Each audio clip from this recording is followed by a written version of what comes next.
오늘 본문을 포함해서 사무엘상 4장부터 6장까지의 주인공은 단연 하나님의 언약궤 법궤라고 할 수 있습니다. 이것은 구조를 통해서도 확인할 수 있는데 이 4장부터 6장까지의 구조를 좀 거칠게 표현하면 이렇게 정리할 수 있습니다. 좀 PPT를 좀 띄워주시겠습니까?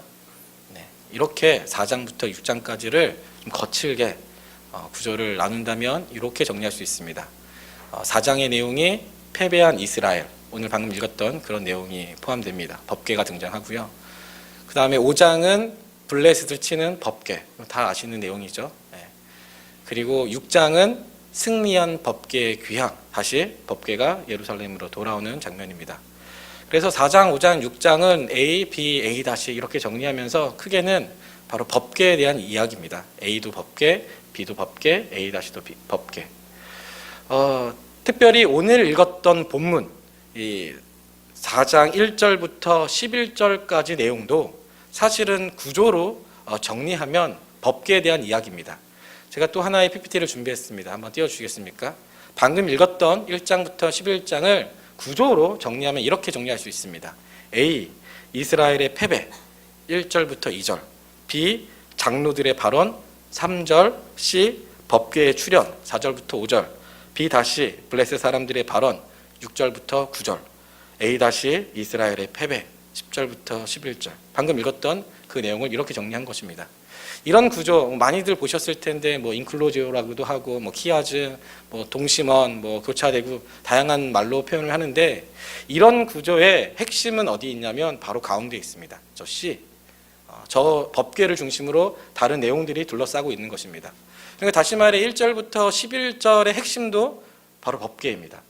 4장, 5장, 6장의 핵심도 법궤고 4절부터 오늘 읽었던 본문 1절부터 11절까지의 내용도 핵심은 법궤입니다. 오늘은 이 법궤를 중심으로 이스라엘과 블레셋의 전쟁의 이야기를 잠시 나누고자 합니다. 오늘 본문 1절을 보니까 이스라엘이 블레셋과 전쟁을 하게 되었고 이스라엘은 에베네셀에, 블레셋은 아벡의 진영을 갖추었다고 이야기합니다. 여기서 에베네셀은 우리가 알고 있는 그 에베네셀은 아닙니다. 우리가 일반적으로 알고 있는 에베네셀은 사무엘상 7장에 등장을 합니다. 그건 나중에 기회가 되면 살펴보도록 하고 오늘 본문을 보니까 이 블레셋과 이스라엘의 싸움에서의 승자가 누구입니까? 블레셋입니다. 블레셋이 승리하고 이스라엘이 패배했습니다. 무려 4,000명 가량의 이스라엘의 군사가 도륙을 당했습니다. 이것은 이스라엘에게 크나큰 충격이었습니다. 왜냐하면 고대 근동의 전쟁은 이 당시 시대가 고대 근동인데 그 시대의 전쟁은 단순히 전쟁이 인간과 인간, 민족과 민족의 싸움이 아니었기 때문입니다. 당시 고대 근동의 사람들은 어떤 세계관을 가지고 있었냐면 그 자신들의 전쟁을 신들의 전쟁으로 이해했습니다. 그러니까 우리가 섬기는 신과 저쪽이 섬기는 신의 그 대결, 싸움, 그렇게 전쟁으로 이해했다라는 것입니다.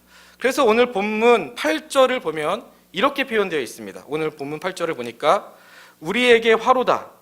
누가 우리를 이 능한 신들의 손에서 건지리요. 신들의 손에서. 그들은 광야에서 여러 가지 재앙으로 애굽인을 친 신들이니라.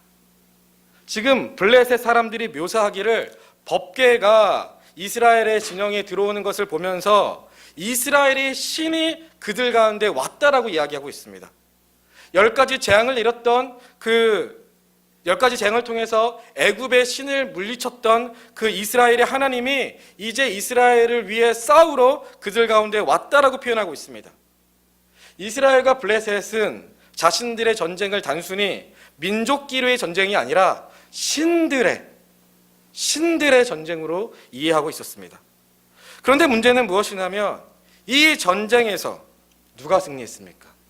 블레셋이 승리하고 이스라엘이 패배했습니다. 온 만물의 창조주 되시는 그 여호와 하나님께서 블레셋의 신에게 굴복을 당했다라는 것입니다. 하나님이 블레셋 신에게 패배했다라는 것입니다. 이에 이스라엘 백성은 자신들의 패배의 원인을 찾기 시작했습니다. 3절에 그 원인이 등장하는데 3절을 한번 같이 읽어봤으면 좋겠습니다. 4장 3절입니다. 같이 한번 읽어보겠습니다. 준비 시작.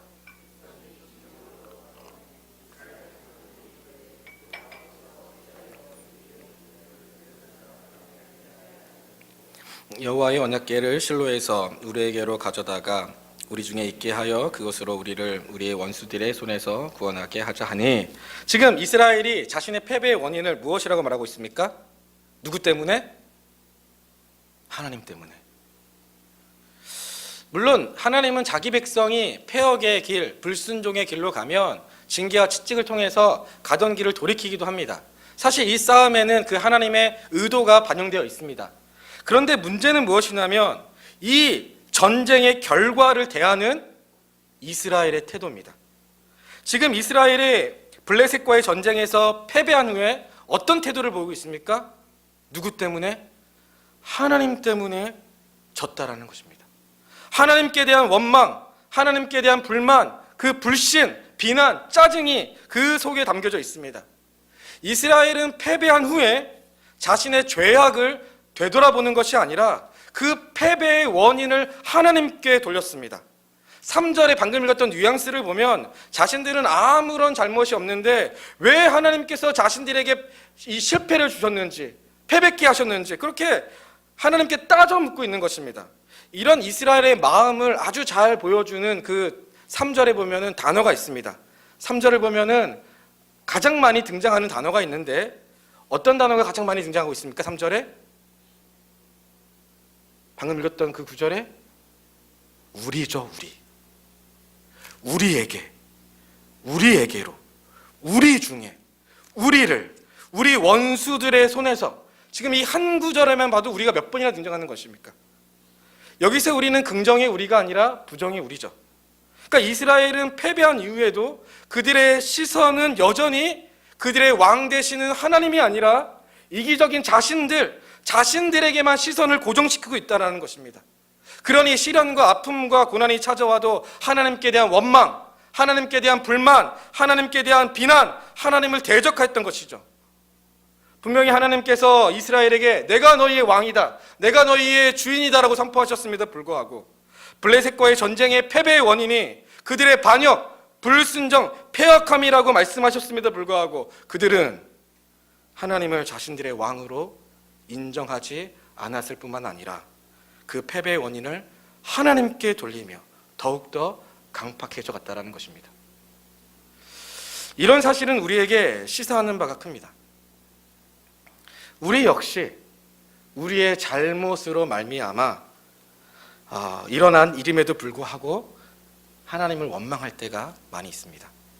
나의 죄, 나의 연약함, 나의 불순종 때문에 벌어진 일임에도 불구하고 하나님 왜 제게 이런 시련을 주십니까? 하나님 왜 제게 이런 아픔을 주십니까? 하나님 왜 제게 이런 고난을 주십니까? 라고 원망을 불같이 하나님께 쏟아놓을 때가 있습니다. 물론 욥과 같은 경우도 있습니다. 범죄하지 않았음에도 불구하고 성장과 성숙을 위해서 하나님께서 고난을 주실 때도 있습니다.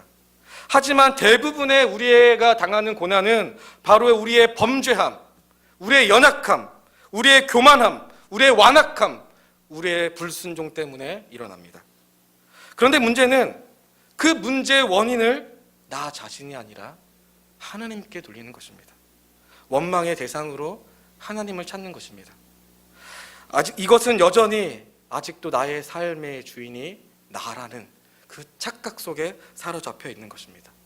모든 것을 나 중심적으로 이해하려는 그 태도, 그 교만한 그 모습이 그대로 묻어져 있는 것입니다. 우리가 고난을 만나거든 먼저 우리 자신을 살펴보고 우리의 왕 되시는 그 하나님의 시선으로 우리를 바라보는 가운데 나를 회개의 자리로 하나님께서 부르시고 있는 것은 아닌지 겸손하게 주님께 묻고 나아가야 합니다. 세상에서 가장 어리석은 사람이 하나님께서 지속적으로 사인을 보냄에도 불구하고 무시하고 이를 깨닫지 못하는 사람이라고 하지 않습니까? 마치 바로의 애국과 같이 우리는 하나님께서 지속적으로 재앙을 내림에도 불구하고 끝까지 거부하고 결국 자기 아들까지 죽게 했던 바로의 길로 걸어가서는 안 됩니다. 하나님께 빨리 회개하고 돌아오는 자가 참으로 지혜로운 사람입니다. 그래서 전도서를 보니까 이런 말씀이 있습니다. 너는 청년의 때에 너의 창조주를 기억하라. 곧 곤고한 날이 이르기 전에 나는 아무 낙이 없다고 할 해들이 가깝기 전에 해와 빛과 달과 별들이 어둡기 전에 비 뒤에 구름이 다시 일어나기 전에 그리하라. 늦기 전에 하나님께로 돌아가라는 것입니다. 다시 본문으로 돌아와서 4절을 보니까 이스라엘이 블레셋과의 전쟁에서 패배한 후에 하나님의 언약궤를 가지고 나온 것을 알 수 있습니다. 4절을 한번 다시 한번 읽어봤으면 좋겠습니다. 4절입니다. 같이 한번 읽어보겠습니다. 네, 준비 시작.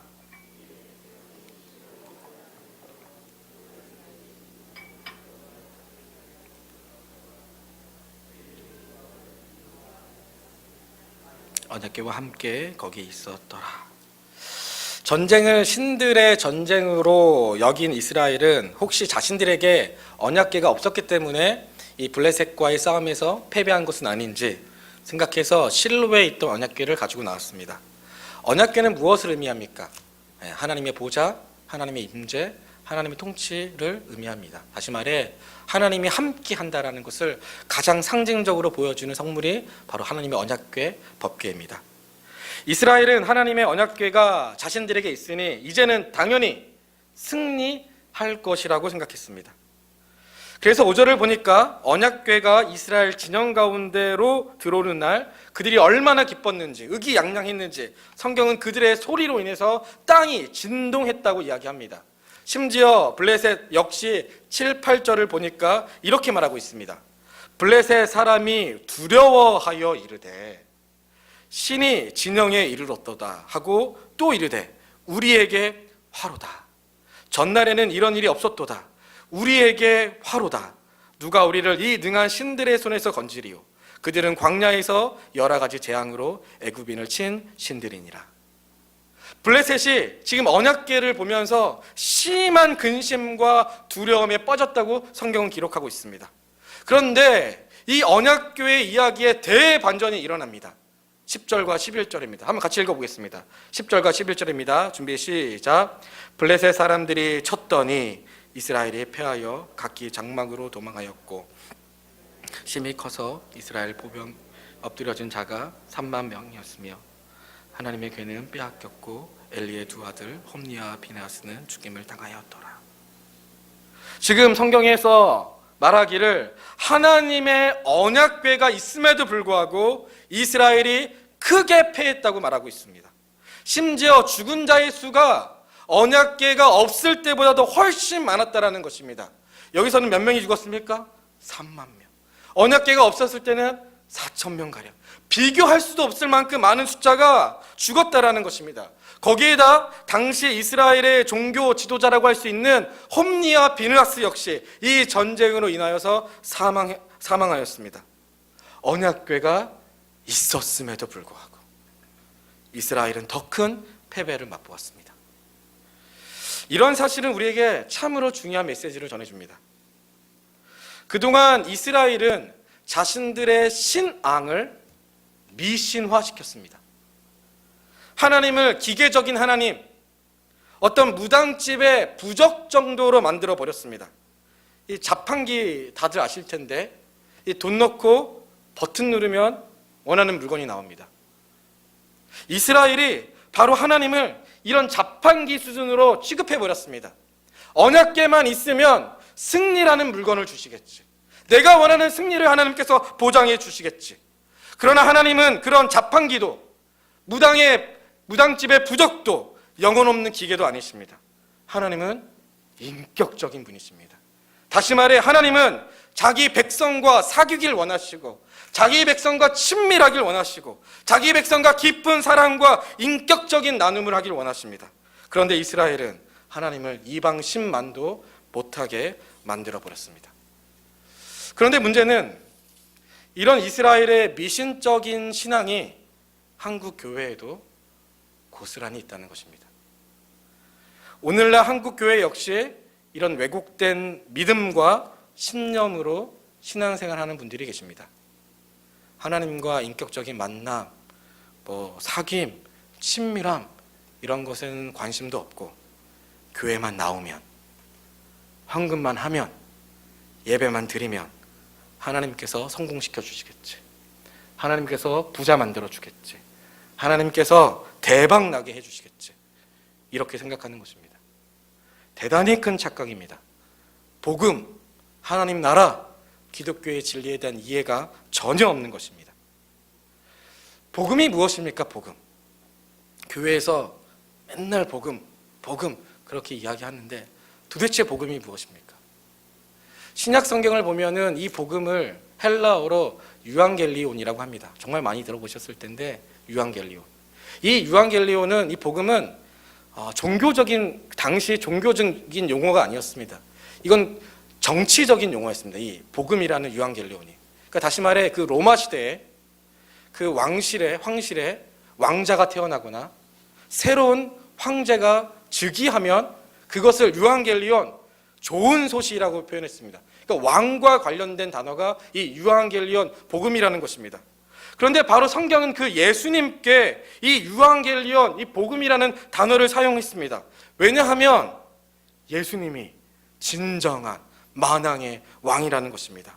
그 만왕의 왕 되시는 주님께서 이 땅에 찾아오셨으니 그것이야말로 진정한 유앙겔리온, 복음이 아니라는 것입니다. 아니라는 것입니까? 그렇다면 왜 예수님께서 이 땅에 오셨습니까? 왜 예수님께서? 바로 죄로 인해 깨어진 우리와의 그 관계를 회복시키기 위해서, 하나님께서 이 세상을 처음 창조하셨던 그 아름다움을 함께 누리게 하기 위해서, 주님과 깊은 사귐과 그 사랑 가운데 우리가 함께 나아가게 하기 위해서, 그렇게 주님께서, 왕 되신 주님께서 이 땅에 오셨고 십자가에 달리시고 죽으시고 부활하셨습니다. 그런데 우리는 이 아름다운 신앙을 미신화시키고 있습니다. 기독교의 신앙을 무당집, 부적 정도로 만들어버리고 있습니다. 제가 10대 시절에 교회에서 그 나무로 된 십자가 목걸이, 아주 작은 십자가 목걸이를 선물 받은 적이 있습니다. 그래서 그 나무로 된 십자가 목걸이를 제가 10대 시절에 거의 2년 동안 목에 걸고 다녔습니다. 2년 동안.